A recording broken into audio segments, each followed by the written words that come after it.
Quilty is brought to you by Baby Lock Sewing and Longarm Machines. Baby Lock, for the love of sewing.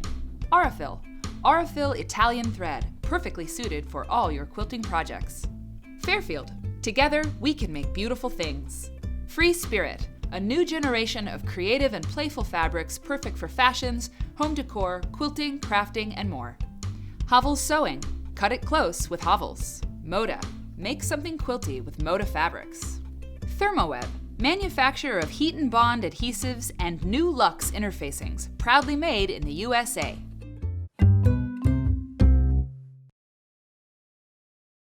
Hey Ebony, what's your favorite quilting magazine? Quilty, of course. Me too. You know, this is Ebony Love. Welcome. I'm Mary Fons. Welcome. Thank you. And in Quilty magazine, every issue, Ebony has an article about long arm quilting. How do you come up with all this great content for people? I mean, you're just a font of information. Well, thank you. It comes to me in my sleep. But you don't sleep though. Yeah, well, oh yeah. So I still want to know. But no, Ebony, you give long arming quilting information in Quilty. We also have a domestic machine quilting expert in the magazine, so we cover quilting for people in the magazine. But having a long arm on the set's really hard. It's a little hard, yeah. So I've brought you today to talk about quilting on your home machine. Not so much long arming today, even though you're a resident long arm expert.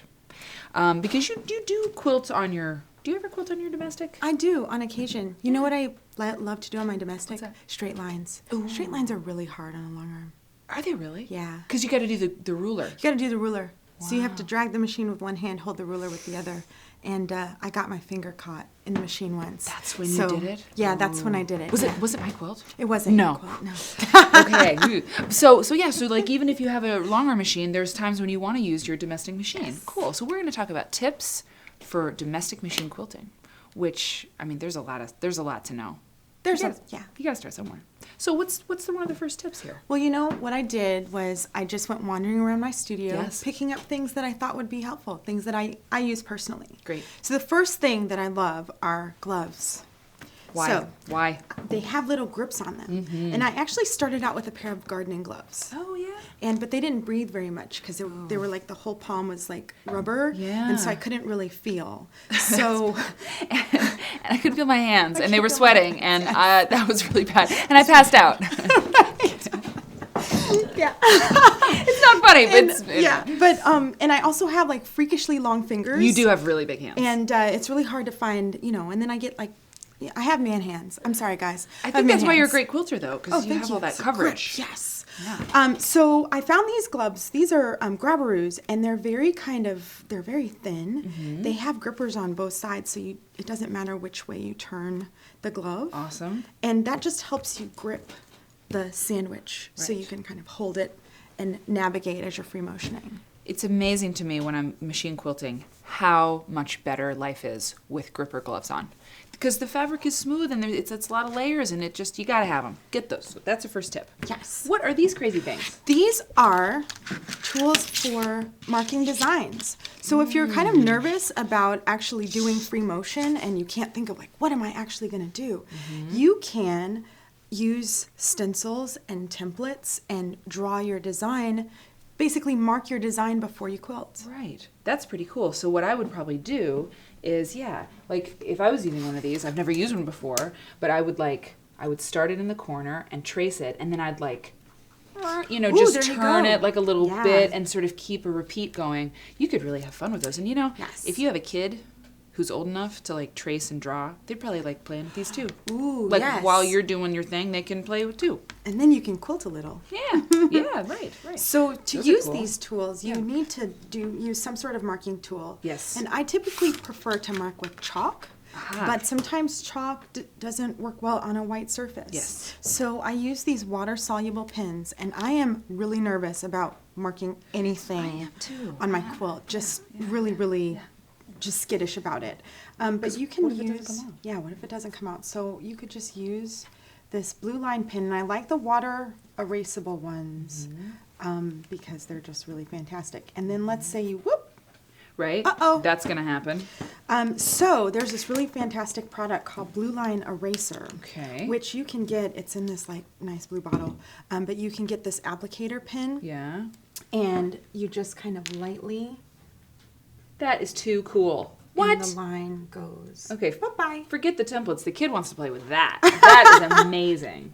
Wow. Yeah, it's like washable markers. Cool, man. So I still would launder the project afterwards, but this is really good for as you're going along. It doesn't saturate through the layers. The line just goes away, and then you can wait for that to dry and redraw your line if you need to. That is rad. I think that is the technical term for that. Rad. Okay, so you were mentioning chalk, so we got to talk about that. So these are Pounce templates, right? Is that what you call them? Stencils. Stencils, of course. Yes.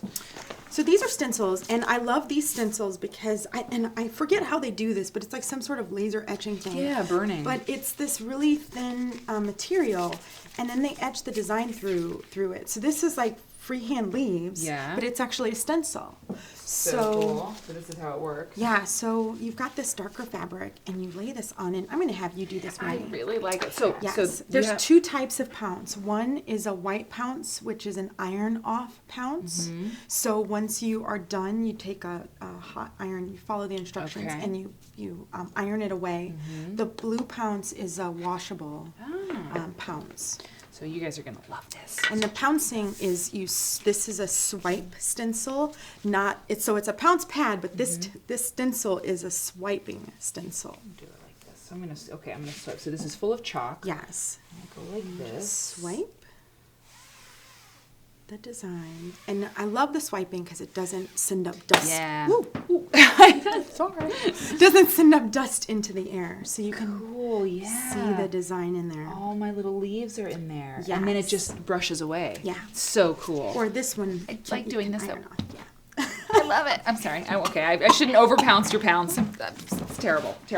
Okay, so that's great. So those are two ways to mark up your quilt. Yes. Pouncing and drawing. Okay, more tips. We have two tips, more, right? Yes. So speaking of quilting, a lot of quilters go straight from their piecing to quilting and use the same needle. It's like we're really chintzy with needles. We are. Is that even a word, chintzy? Yes, definitely. Okay. And you used it correctly. Oh, perfect. Yeah. So I've got two tips here. One is to use a quilting needle, which Schmetz makes a quilting style needle. It's got a really sharp point and a larger eye. You could also use a top stitch needle. That's also similar.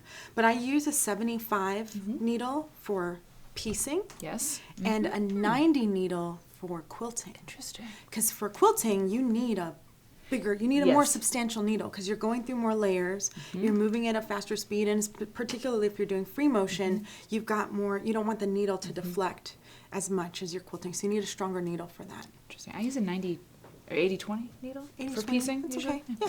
Okay, and the last tip is batting. Batting. So there's so many types of battings out there, but what I like We're to fond say, of a particular brand. We there do you love go. our Fairfield All batting. right, Fairfield. So what I like to tell people is choose a batting color that matches most of your projects. Yes. So if you have a project that has a lot of deeper colors, don't pick a white batting because if it beards, you're going to see the little fuzzies popping through your fibers. So I would use a black batting for a darker project. Great. If you have a white project, choose a white batting because that is gonna change the color of your white. It will. Look at that. Even ever so slightly. But if you want Snow White, you got to go with Snow White batting. And then certainly for the cream. if you've got something neutral, just choose a neutral colored batting. We had a show recently about an old quilt, fixing it, and there was a blanket. There was no batting available at the time this quilt was made. It was old. It was like a blanket in between. Oh, it was crazy. It was just so crazy.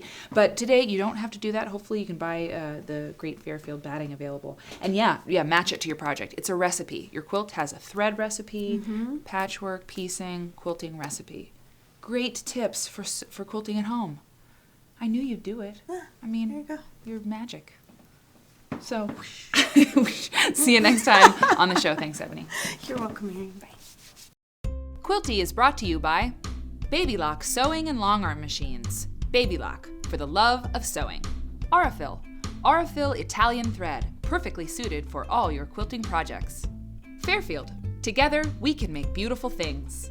Free Spirit, a new generation of creative and playful fabrics perfect for fashions, home decor, quilting, crafting, and more. Havel's Sewing, cut it close with Havels. Moda, make something quilty with Moda fabrics. Thermoweb, manufacturer of heat and bond adhesives and new luxe interfacings, proudly made in the USA.